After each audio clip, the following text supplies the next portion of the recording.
heard some very interesting, I think, reflections this morning, or this on the previous session, and what we'll be doing on this panel is to try and get a bit clearer idea, or come up with some collectively, I think, some ideas and perhaps some direction for how we can bring together education and skills providers and the digital media and technology industry sector to better support, find better ways in which we can support and develop the skills that we need. And we've heard, I think, a good range of current activities from the community here in Brighton. On the panel, we have, I think, a good range of expertise that we can bring out. We have on the end there Chris Baker, Director of Economic and Social Engagement at the University of Brighton. We have next to him, if I can lean over, is Sue. Hi, Sue. Sue Bradley, Employer Engagement Manager at DV8. And we have Joe Marshall, Dr. Joe Marshall, Chief Operating Officer and Director of Strategy, National Centre of Universities and Business. And next to me, Andy Howard, Careers and Employability Advisor, University of Sussex.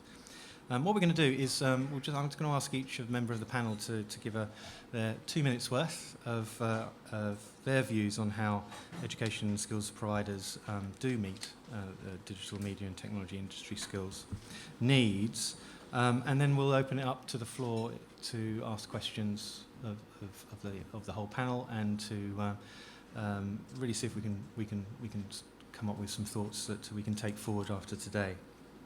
So I'd just like to ask Chris if you might start us off. Okay, thanks ever so much, Lars. I can't resist the temptation just to pick up on a couple of the issues that came up in the session beforehand. I mean, Phil in his introduction quite rightly said universities are part of the solution and not the problem, paraphrasing his words, but the illustration is this is something we're in together, the whole issue of addressing skills. Keon, I think diversity is for all workforces, not just for this one, and I think the generic skills debate is one that could stress across every sector in the economy. I mean, the important thing is what are the skills agendas in this particular sector. Although I welcome the research that Skillset is doing, and I'm sure that will add greatly to our knowledge. I mean, Sophie, illustrating employing experienced senior staff is one of the problems about the gap of how you get graduates up to get that experience and get that opportunity. Nigel, 2007, 2008, the two universities ran a postgraduate certificate in e-learning. Its journey was an interesting one. In a sense, in the first year, it recruited from Brighton, primarily. Half the students funded themselves, half were funded by the employer. After that, most of the students came from outside of Brighton. It died through lack of effective demand. We do know what e-learning is, but Nigel, I'd welcome a discussion with you about the contribution you can make before you leave.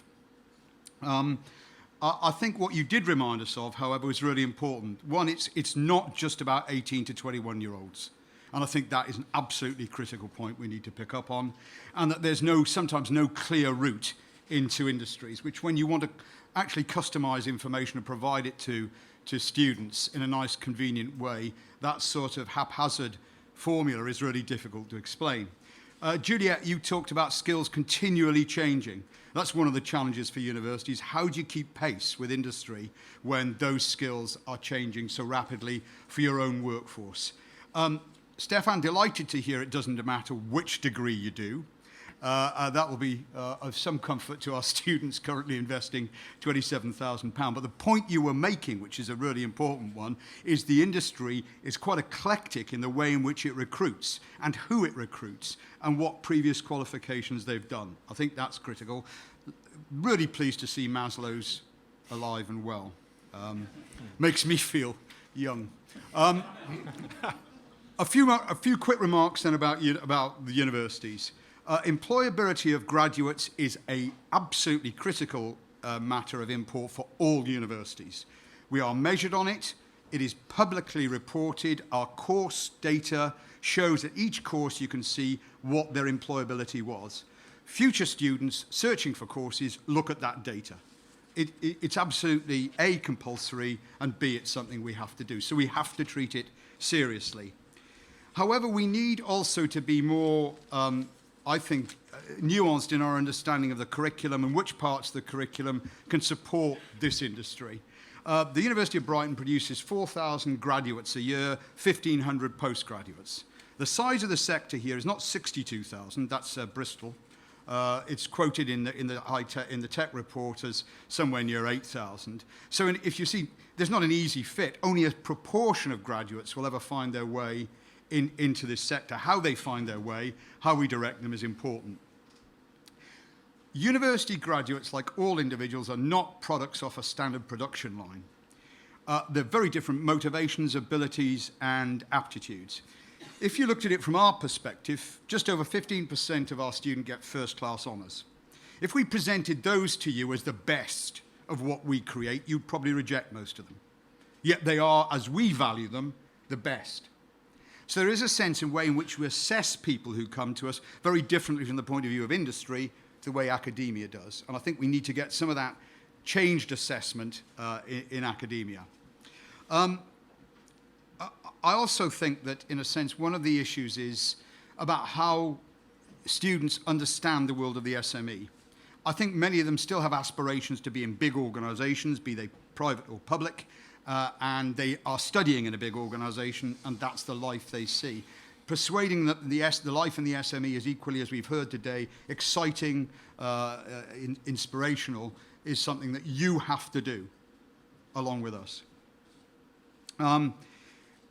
The recent survey of business in Brighton reported at the start of this year, 1,000 employers surveyed, some of you may have responded, said that you valued experience over qualifications. Now, the critical challenge, therefore, to universities is how do you get that experience? We claim 95% of our students have work experience as part of their qualification, but that will vary hugely from a year out to possibly 50 hours of volunteering to live briefs and live work projects. Do we know that this works? Do we know that this helps them? I think the answer is we tell them, yes, it does. Work experience is a far better way of you ensuring your employability. That doesn't mean to say that many of them turn down that option. So many of them make the choice not to have work experience when it's available to them.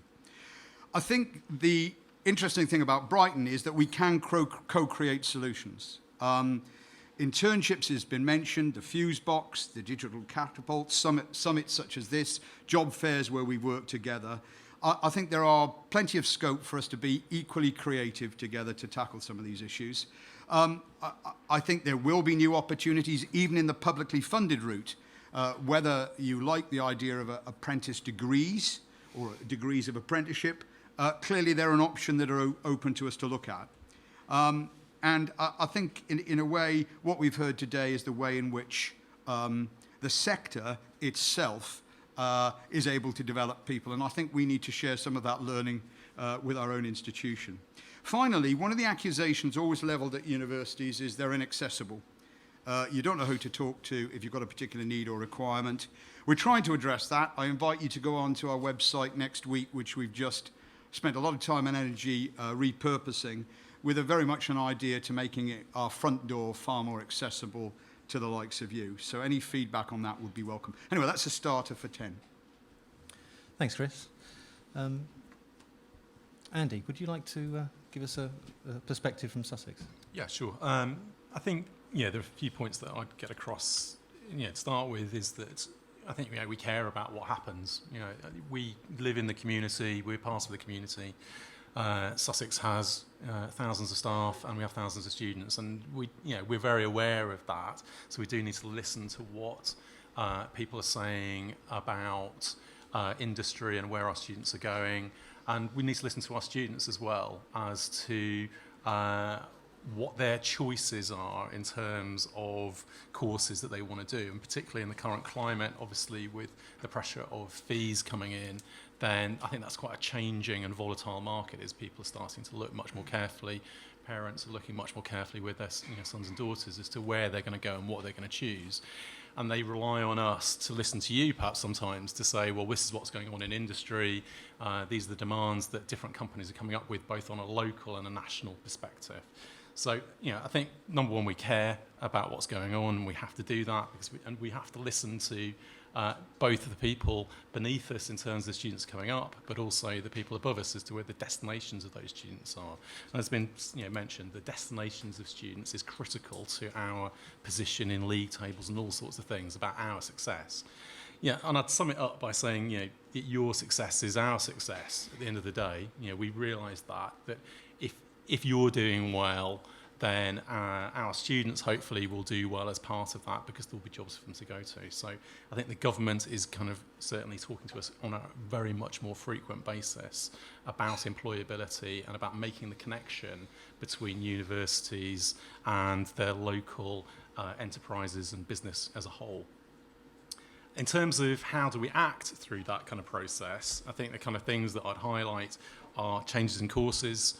There's always been changes in courses. I know I spoke to our digital media department before I came here, and I've spoken to our informatics department, and there are constant changes. So things that are happening locally, we will be looking at having a new digital media course coming online in the next year and a half as part of media, which is going to look at the more creative side of the technology industries, but blurring together creativity as well as technology.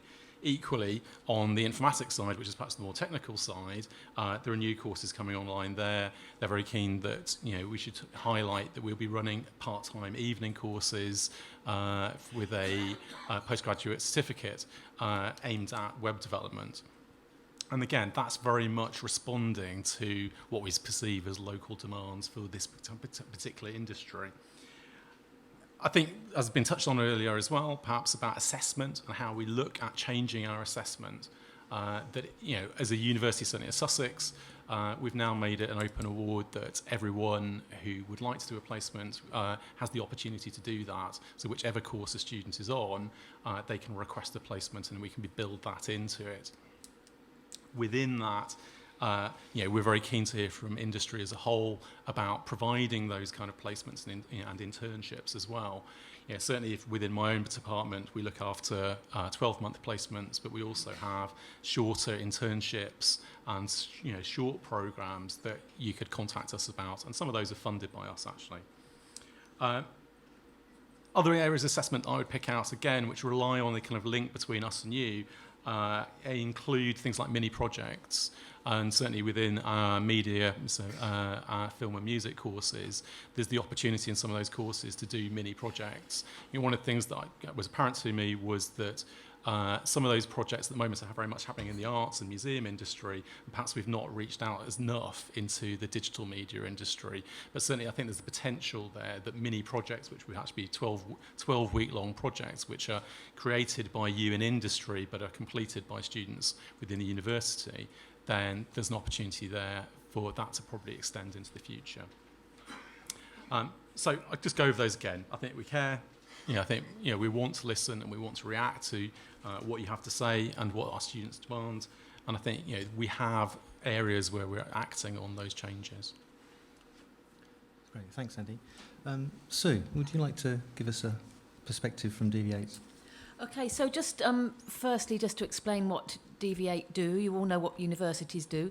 So DV8 are essentially working in the FE sector, and we're currently delivering an apprenticeship in social media and digital marketing.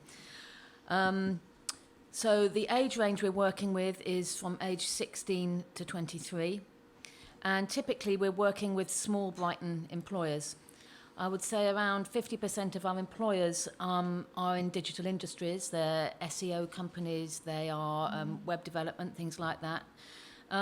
Increasingly, we're working with employers who, as referred to earlier in the day, are traditionally not in a digital sector, as it were. They're small shops, they're charities, they're makers, and they want a young person to come in and help them run their social media, so their Facebook, their Twitter, their blogging needs, a bit of graphic design, designing posters, leaflets, things like that. So they're looking for a young person to come in and do that. So we at DV8 are constantly sourcing young people, usually coming straight out of local sixth form colleges, who are undecided whether they want to go to university, or they're thinking maybe they'll do an apprenticeship first and then think about university. But what we're often finding is that the apprentices start with their employer, and the vast majority of them, over 90%, stay on and get employed by their employer, and they've got the foot in the door and they go on to have a career with their employer. We're at a time now where apprenticeships are changing quite a lot. There's the new Trailblazer initiatives. Traditionally, the funding has all come to providers such as us, and we have delivered a qualification that has set specifications, and that has been monitored by a team of assessors. The Trailblazer way of doing things, which is just coming in now, gives a lot more decision-making power into the hands of the employers. So they design what the training is going to be. There's not going to be the assessors. There will be some kind of assessment at the end. So I'd say, employers and providers generally are increasingly working together to ensure training meets needs. So at DV8, we're about to work with a Wired Sussex member to develop a comprehensive training plan for 10 apprentices this summer as part of their business growth strategy.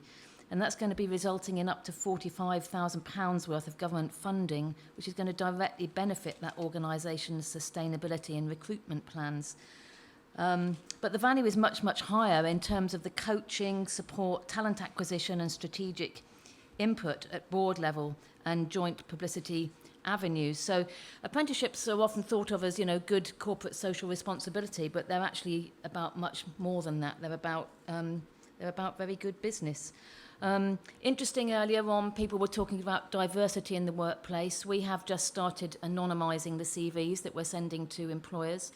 An effect that we have noticed is that although we get equal amounts of male and female applicants, there's a slight bias in terms of boys getting chosen by the employers. The employers are predominantly male.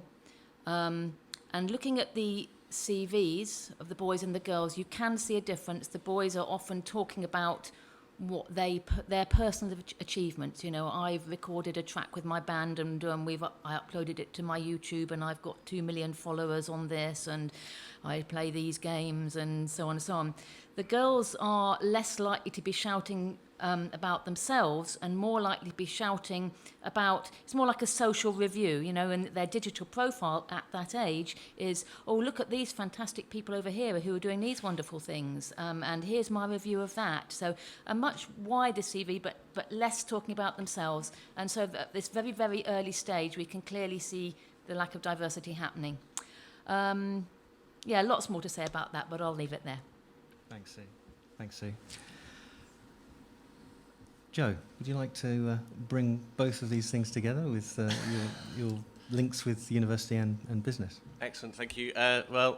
Just as a quick introduction, so the National Centre for Universities and Business was established 2 years ago to try and bridge some of the gaps between universities and business, provide an independent and neutral space in which those issues, some of which have been tackled and are certainly raised this afternoon, can be aired. Clearly, we are in part 50-50 a public-private partnership, so clearly we are not going to lambast our business members, and equally we are not going to lambast our university members. What we try to do is come up with, understand what the genuine issues are. I'm fascinated by Sue's comments. We do quite a lot of work trying to understand some of the gender issues. In particular, we do big 18-month, 2-year task forces and looking at in the engineering sector, why is it that females are just not going into engineering and what are the barriers? We're also fascinated about those touch points, those interaction moments between universities and business, and I think there's much around the placement piece. I guess fundamentally, though, the National Centre has been established to try and move this relationship towards relationships and not see it as a transactional piece. That universities and businesses try to move that relationship towards much more partnerships. I think invariably the first initial points are kind of transactional in their nature. I would like a placement student, I'd like an internship, I'd like to access some of your facilities equipment. But I think there is a broader move, and I think that's one of the things that the National Centre is quite passionate about, is trying to see how we can move this towards a much more kind of co-design, co-creation type space. I guess in the specifics of this sector, and I was fascinated. I was talking to Lars at the break about some of the challenges that I think, in particular, the creative, the digital technology space faces, and we see this in London, but we also see this in around the UK, which is that there is an opportunity around what we kind of consider that it's kind of user design or user-centered approach, whereby students are now increasingly having to pay, and as Chris has already highlighted, a significant amount for their university tuition fees. And they're expecting increasingly more from it. And I would argue, rightly, the first part of my career was as a lecturer, so I can sort of speak as the kind of poacher-termed gamekeeper in this respect. But I think there is an issue around universities are now being very, clearly are preoccupied as well by the stats that they're measured by. But I think that universities are now becoming much more responsive, especially around placements, to what they offer and how they offer it. The traditional industrial year out in industry, I would suggest, does not necessarily resonate well. And I would suggest that for startups and for companies that are going up and scaling up, then a year out in industry is perhaps not. But and then there was one of the pieces of work that's come out of, I think, Wired Sussex around the kind of portfolio and the freelancer trade markets. I think is part of where universities are becoming more responsive to providing placements that are not necessarily year-outs. They are a term, maybe they are 1 day a week, and they reflect the people they will be working with. The portfolio career is something that universities, I think, are now becoming much more responsive to, which I think then also brings into, there was a review, we do a lot of work with the various government departments. Last year, Lord Young, the eminent peer, sort of did a review into enterprise education. And I think one of the things that came out from Lord Young's review was that this isn't just the domain of the business school to think entrepreneurially about what you get out of your degree. If you are doing an arts or a social science subject, you should be thinking about, are there opportunities for you as a student to set up your own business once you finish your degree? And I think that resonates really well with what Chris was saying at the outset, which is that I think universities students have traditionally looked to go and work at milk round, graduate employment schemes. They're increasingly now looking for opportunities to set their own businesses up. And my fascinating I will have to name these two universities because it kind of adds a little bit of context to it. Oxford University still believes that most of its students will want to take a graduate recruitment scheme, and most of its graduates will want to go and work in London and earn significant amounts of money. Cambridge has what it considers to be the complete opposite. Most of their students want to stay in Cambridge and still earn lots of money, but set up their own companies. And I think students are now starting to become savvier about what do they get out of their 3 years and where do they want to go next. And that doesn't necessarily mean that they want to look towards kind of going towards a big six accounting firm. The final thing I would just add, one of the things that we're quite interested in, and placements is one of those areas that we understand from a university perspective, it's easier to offer a year out. It's easier to send the student out for a year, generally speaking. There is a lot of admin in particular, the colleagues on the table who are responsible for trying to get students out, and having been an external examiner at a university, I am sympathetic to the challenge. But I do think there's also a bit around the kind of the way in which the web and web technologies are helping make things much more easily for opportunities to be both surfaced. So we're doing quite a lot of work around how can you use the latest in the kind of sharing economy type technologies, Airbnb, TaskRabbit, Uber, whereby you are essentially giving yourself those opportunities to students can either promote themselves, or small businesses can say, look, I've got this challenge and I would like somebody to come in. The web starts to democratize these things and make it easier for those transactions to start to emerge. And I think for universities, businesses and students, once you start to get those kind of flows of interaction taking place, then I think generally the more opportunities and the richer the experiences for all parties becomes. Thank you. Thanks, Joe. Just a reflection off of that is technology itself is dramatically affecting the learning process itself. As we've heard already earlier, the e-learning sector is very strong here in Brighton, but the impact that type of technology is having in changing the learning experience that students will have at all ages, in fact, as a lifelong process, is going to be quite transformational. More specifically, as an example, you may be aware of the Digital Business Academy that is an example of an online learning, a free online learning resource to give anyone who wants access to better experience around how to set up a digital business. That's been powered by UCL and Tech City, so it's something to look at.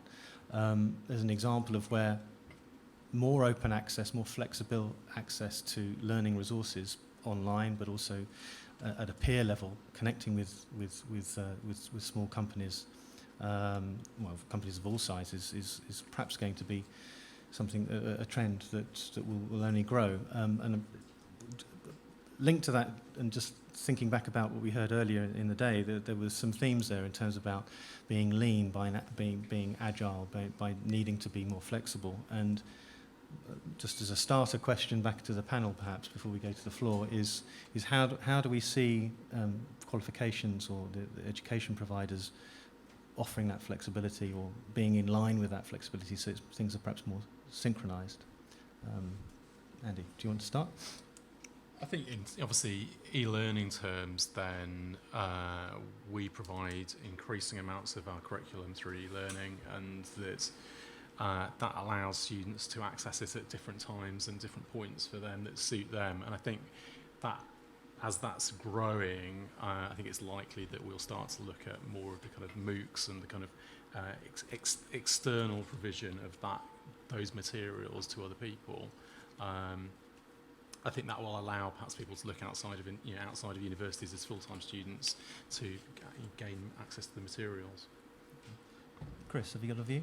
Yeah, I think, let's move away from the conventional notion of the degree as the sole means of people gaining knowledge and experience. I mean, you need to think about shorter one-off interventions which universities make, whether it's on topics like cyber security or whatever it is. We have expertise that we can deploy far more easily. And I think it's always difficult to locate universities in that market because it's a competitive marketplace. But nevertheless, I think that's one of the things we need to think about, those sorts of interventions.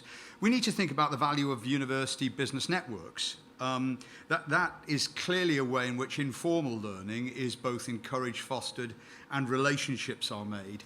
ProfitNet was one example in which we encourage that, but I think there are now new ways emerging, not just using technology, but new opportunities for bringing networked learning into place so that the interventions that we have are open to all. I think the other thing, finally, is that how you engage universities in discussions about the nature of the curriculum. I think I would pay tribute to the fact that Phil and others in the industry here have begun to do that. They've found it a painful process. It's not an easy process, but I think it's a dialogue that needs to continue because that is the only way in which you will shape what we do. But I think I would come back to this whole business about, I found really interesting the view about mindsets and attributes as against skills. Because I think skills will change hugely. You'll never perhaps keep up with the skills, but what you do want is create a different mindset and a different set of attributes. So I can't tell you what the skills will be in 3 years' time, but I can give you a fair shot about what the attributes of the people you'll be looking for. And I think that's where we need to have a certainly far more informed discussion.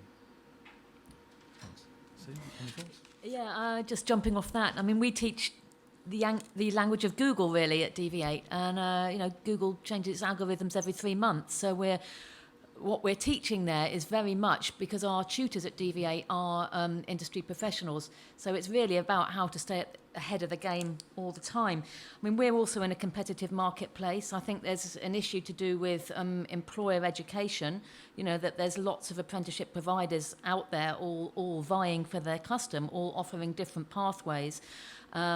And I think employers need to choose carefully, and really there needs to be a lot of transparency about the pathway that is being offered by the provider.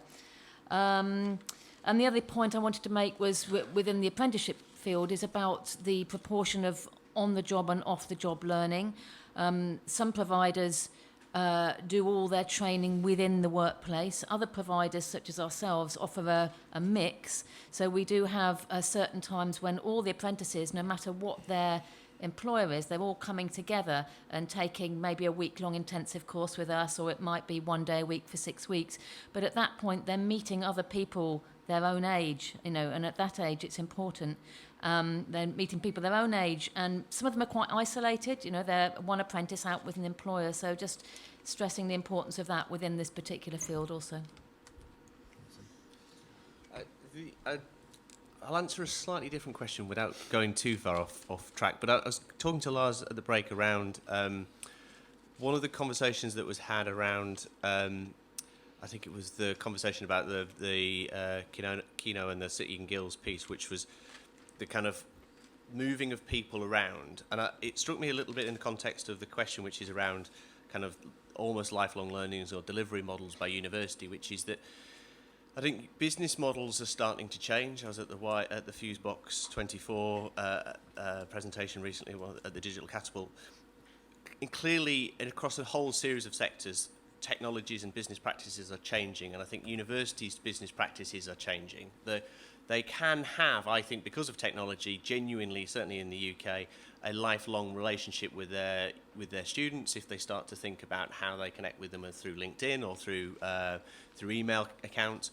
But I think businesses are also, I'm conscious of the fact that, you know, in Brighton, you know, there's lots of people moving between different companies. But there's this concept, and I think Juliette picked up on it in her presentation before the break, which was, it's about that kind of almost ethos, and to Chris's point about the kind of attributes, it's about teaching and it's about learning. And if you can start to embed that, then yes, you might lose staff, and yes, universities might not be the only provider, but there's a piece by which the broader, bigger picture is that you are investing in people, and also you're investing in the sector, and over time, you will see that reward coming back to you. So you'll stay in Brighton, and those companies will start to see people come back to you, and they'll leave you, and then they'll come back to you. But I think you kind of stake away the sort of short-termism of this and seek the bigger picture, which is that you're investing in the ecosystem. And I think that's kind of clearly where Wired Sussex and others play a really important role in sort of fostering that ecosystem and not seeing a kind of short-term piece to this. Thanks, Joe. Thanks. So, there's a range of views expressed there. Any questions for the panel?